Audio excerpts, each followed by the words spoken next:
Hi everyone, it's Pietrzak here from Abundant Results Coaching, and today I'd love to share with you a couple of tools how to go through Christmas with high vibration. And what do I mean by that? Very often I receive this question just before Christmas from my entrepreneurial clients asking me and sharing with me that one of the biggest challenges they experience throughout Christmas is that they feel post-Christmas slump energetically. And what they say is they feel that, they've been eating cakes and, all the delicacies during Christmas. And maybe they've been spending time with some people in their families or extended families that maybe triggered them emotionally. And maybe they didn't have so much time for their mindset routine or their usual well being habits, and they just feel out of balance. They just feel tired, sluggish, and also disconnected from their goals. And I often receive this question: how do I stay on track? How do I stay in high vibes over Christmas? So I'd love to share with you a couple of tools from my own toolbox that help me stay on track during Christmas and then feel empowered, productive, and connected with my goals at the start of the year.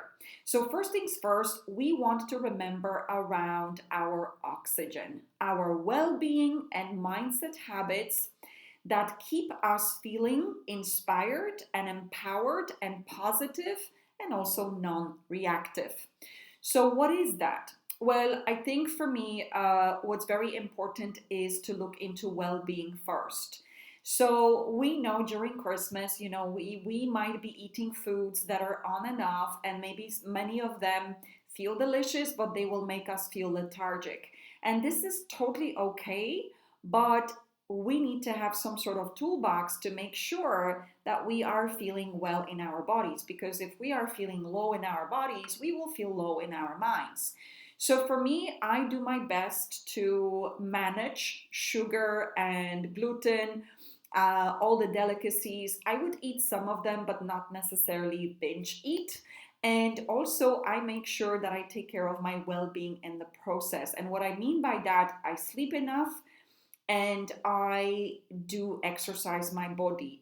So, yes, during Christmas, this is how it's gonna go for everybody. We're gonna try all the delicious cakes our moms are making, our families are making, but it's very important to take care of your body physically. So, what can you do, even if it's extra walk during the day or extra exercise during the day, to keep your energy high and to feel good in your body? And then we have our mindset routine. So usually, maybe you would be spending an hour a day, connecting with your goals, working through your mindset, your habits, and feeling inspired and feeling empowered and non-reactive. But maybe during Christmas, you might not have time for this. So I always ask myself, what are my non-negotiables that I need so that I feel good mentally, emotionally, and physically during Christmas? And so my non-negotiables, I would always connect with my goal. Whatever your C-type goal is, you want to be repeating it, you want to be connecting with it. One of my favorite things to do is to fall asleep with my dream fulfilled. So actually evening time visualizations. You might be extremely busy during Christmas and you might be distracted by everybody needs you everywhere, right? But you can still do your evening visualization and connect with your goal, have a wonderful sleep, and also have some ideas the next day or things moving towards your goal. That's my non negotiable. Also, my non negotiable is being grateful. And gratitude might be a written exercise that takes me 5 or 10 minutes a day, but also I can be literally deciding I'm going to be grateful. And I can be in my mind, I can be going through things that I'm grateful for from what I'm observing and why I'm feeling grateful or why it makes me feel grateful. I can go for a walk with my gratitude rock in my hand and I can be looking at things around me and being grateful for that and why, So, for instance, you can walk around and you can be like, thank you, universe, for this time with my family because it makes me feel so nurtured and so warm and fuzzy. Or thank you for this delicious dinner because it makes me feel this way, this way, this way. And when you go into the because, you thank for something, and because you actually feel that vibration of gratitude in your body. So, repeating your goal, connecting with your goal, and then feeling grateful. And then, of course, if you have some extra time, spare time, then you do your daily study. Could be some reading, could be some study of a program that you might be in.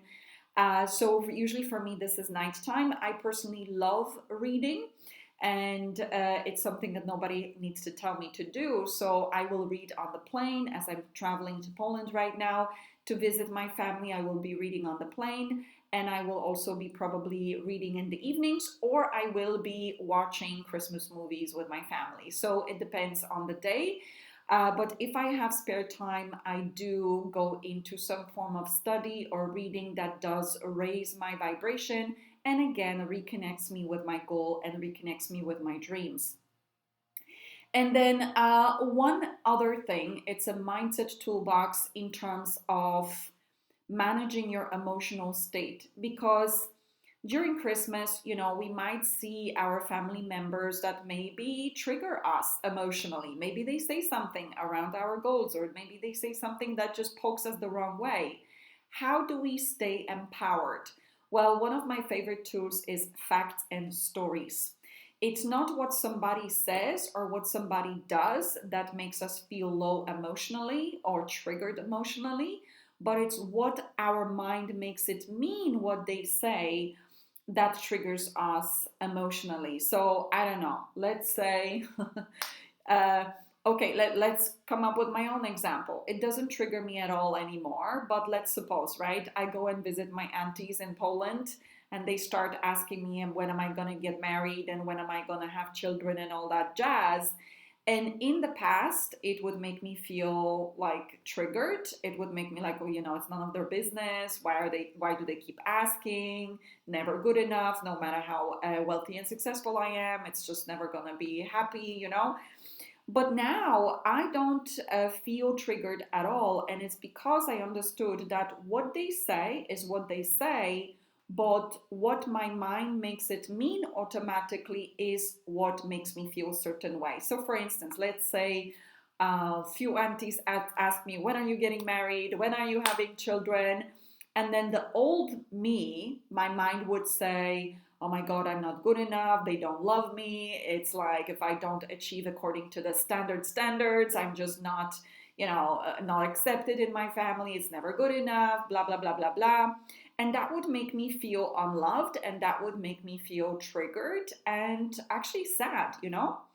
But today, my interpretation is that, oh yeah, this is just my aunties. Their standard of success is this, and they love me, and they're checking in on me out of love.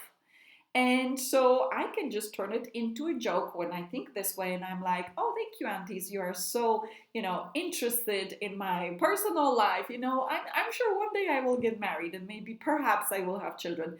And that's it. And I change the topic. But it's because I have a different story or meaning to what they say, it doesn't trigger me, and I actually just make fun out of it. Or I move into a different topic very quickly. Now, I know I just gave you just one example, but there's probably some other areas and other conversations where meeting certain people in our extended family might trigger us emotionally, and then obviously we will not feel so high vibes and so inspired. So even if you have an emotional reaction to somebody's words or behaviors, I would just sit down and take pen to paper after that and just ask yourself, what happened? What did that person say, or what did that person do? And then ask yourself, what are one or two emotions that I'm feeling in my body as a result? And then name them. So maybe you're feeling hurt, or you're feeling, angry. Okay, and then ask yourself, what is the automated story that my mind created about what they said? Write it. What is the automated story that created the feeling of hurt? What is the automated story that created the feeling of anger? And then you will know what is actually causing the feeling of hurt and anger in your body. It's actually not what someone says or does, it's what the mind makes it mean. And then you can literally rewrite each of these stories into more empowering stories. like I did with my aunties, okay? Now, it's a joke, it doesn't happen anymore, but even if it does, perhaps it will this month, this Christmas, who knows? You know, I know what to think about it that doesn't trigger my emotions at all. So, I hope this inspires you. So, let's just recap. How do you stay empowered and in high vibration during Christmas? Well, take care of your body. Of course, we're all going to be eating cakes and, and sweets and all that stuff. This is normal, and meals, and we probably will be having more food than normal. But make sure that you take care of your body with enough sleep and also move your body regularly. If you do some form of regular exercise, keep doing that no matter what. And also maybe do some extra walk per day, even if it's winter. I know I'm flying into winter, but I'm still planning to do that. So that will help you manage your bodily state so that you feel good and positive and empowered. The second thing, remember about the non-negotiable mindset routine that makes you feel connected with your goal and makes you feel positive. And this would be repeating your goal and connecting with it in a way that works for you. I love gratituding. This always balances my emotional state and keeps me feel positive and empowered. And then, last but not least, use the toolbox of facts and stories to maneuver or regulate your emotional state if you get triggered by anybody in your extended family or whoever you're meeting during the Christmas, or maybe a situation, you know? And that, I believe, is going to help you go through Christmas feeling fabulous, and then you're going to be excited for the new year. By the end of the year, what I would also do, I would definitely get excited about 2025. I know what we do here for our clients. We do an end of the year workshop to get everybody excited. But if you do not have that in your community, maybe what I would suggest is maybe do up your vision board, get excited about all the experiences that you're going to have for 2025, and then recommit and decide what are you going to do to make that happen in 2025.